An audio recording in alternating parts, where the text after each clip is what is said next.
Hey there, I'm Chef Bruce Brown, and I'm excited to share some great recipes with you today. Here at Bruce's Fabulous Foods in Marion, North Carolina, we prepare some of the most exciting dishes in the whole Southeast. My passion is wholesome, tasty, fresh-cooked foods using only the finest local ingredients. Now today, thanks to Ingles, I'm going to cook with you. I'm going to show you how to bring some fabulous and delicious meals right to your kitchen table. Come on, let's get started. Today, we're here at Ingles so that we can get the ingredients for me to make my very popular from-scratch creme brulee. For a full list of all the ingredients, check out the shopping list underneath the video player. You can print a list and take it with you, or pull it up on your phone when you're at the store. Come on, let's get cooking. We're here at my restaurant, Bruce's Fabulous Foods, in fabulous downtown Marion today, and the restaurant's humming, there's lunch customers all over, but you know what? I'm in my prep kitchen making creme brulee just for you, because I want you to be able to make it at home instead of having to get it out just on a special occasion. Creme brulee is for all times of year and all times of day. So what we're going to start with is we need to scald our dairy. What I mean by scalding is we're going to put a pot on the oven over low to medium-low heat, put in 1.5 cups of whole milk, and 2 cups of heavy whipping cream. So we're going to scald the milk to make our custard, which is what a creme brulee is. All we have in here, the cream and the milk mixed together, move it over medium-low heat, and get it up just before it starts to boil. Now, you do not want this liquid to boil. That's bad. But when you start seeing little tiny bubbles forming a ring around the top of the liquid, especially up against the edges, you'll know then that your milk is scalded and you can take it off the heat and let it sit and cool just for a moment. So now that this is warming up, we're going to start with our eggs. I need 6 egg yolks and 3 whole eggs to mix in with a cup of sugar. The sugar is already in the mixing bowl, but I want you guys to see you don't need to crack an egg and use the eggshell to mix into the to what you need. You don't need to use the eggshell to separate your eggs. Use what God gave you, which is your fingers. So what we're doing here is just fumbling with the egg yolk, but we're doing 6 of these, so that's okay. If you get a little bit of the egg white into with the yolk, it's not going to hurt, because we're also using 3 whole eggs.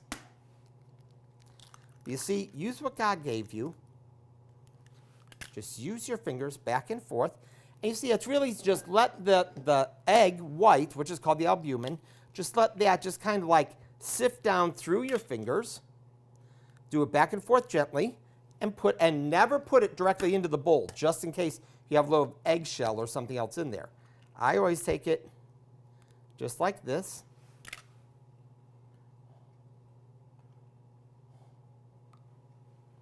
And one more.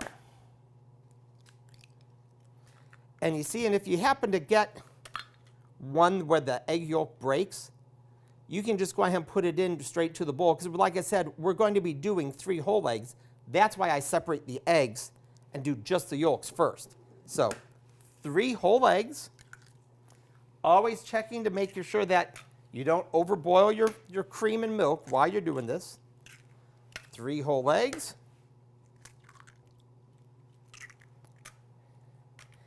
And the 6 egg yolks right in on top of 1 cup of sugar. And you notice most of the ingredients here, maybe not the heavy whipping cream as much, but most of these ingredients for creme brulee are things that you have right at home already. Milk, eggs, sugar, a little bit of vanilla extract. I mean, this is stuff that I have in my pantry. I hope you have it in yours. Beat the eggs so they're nice and light, what I call frothy, which really isn't a culinary term, but you use a lot of people using it. You want to beat just a little bit of air into the eggs so that they're blended very well.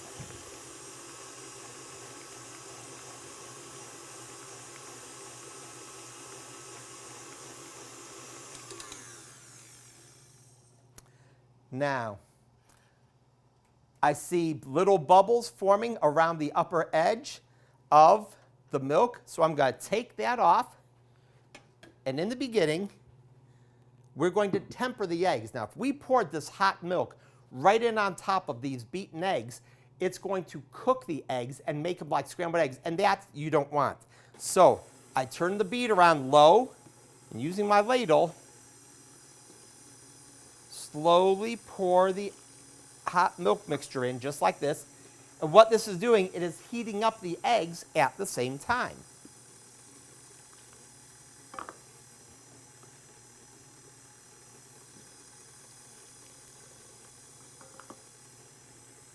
I usually do 3 or 4 ladlefuls of the mixture, just like that. And then it's up to heat now, so we can just pour in the rest of the milk and cream mixture that has been scalded. Beat that all together, and of course we want to add a little flavoring. So I add about a tablespoon, and if you guys know me, I don't really measure all that well, but you can tell a tablespoon of vanilla. If you end up with a little extra, that's good. But I also like putting a little caramel flavoring in mine also. And you can get caramel flavoring right from your local Ingles store. I actually got mine the other day there, so no problem. Caramel and vanilla, make sure that it's all beaten in. Look at that, 6 basic ingredients for creme brulee. But I know one of the things you're asking is, all right, I have all these egg whites. What am I going to do with them? Well, here's an idea. The next time that you make scrambled eggs for breakfast, maybe for a group, use the egg whites mixed in with some whole eggs. It'll expand out on your egg whites. Once the yolks are beaten into it, you won't tell the difference that much. And you can do it for a crowd. You can do it for 3 or 4 people easily. Just the egg whites, 2 egg whites, is basically about the same amount as 1 whole egg. Now, we're going to get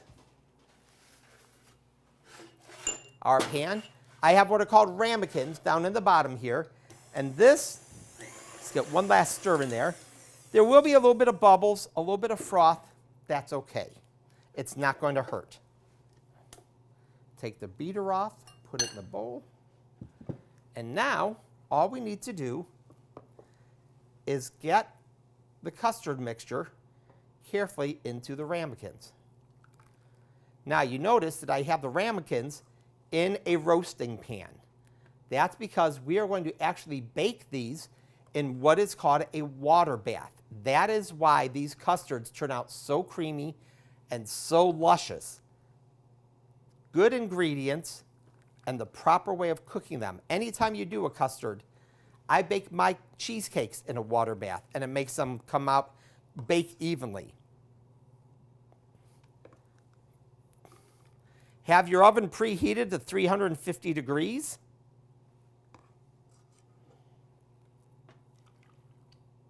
Now, you might have a little bit extra, and if you have a little extra, if you have an extra ramekin, go on and throw one more in.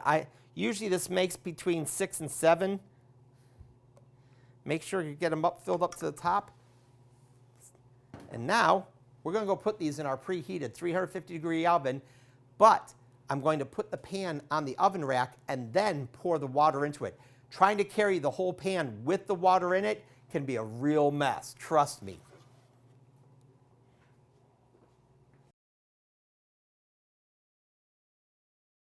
All right, the creme brulees have been in the oven at 350 degrees for between 30 to 35 minutes. You want to let them sit out and slightly cool before you take them out of the water bath. Now, once they have cooled, you take a little bit of sugar, maybe about half a tablespoon, sprinkle it on top, and what I like to do is just kind of move it around. Now, if you'd like, you can always let your creme brulee set up a little bit more in the refrigerator. That works well too, if they're chilled. But you can also do them at room temperature, just like this. Then get out one of my favorite toys, your handy dandy kitchen torch, and you're just going to use the tip of the flame to start to caramelize the sugar on top. Now, you see it turning to liquid. That's when you know, move it around. Don't do it all at one spot because you will burn the sugar.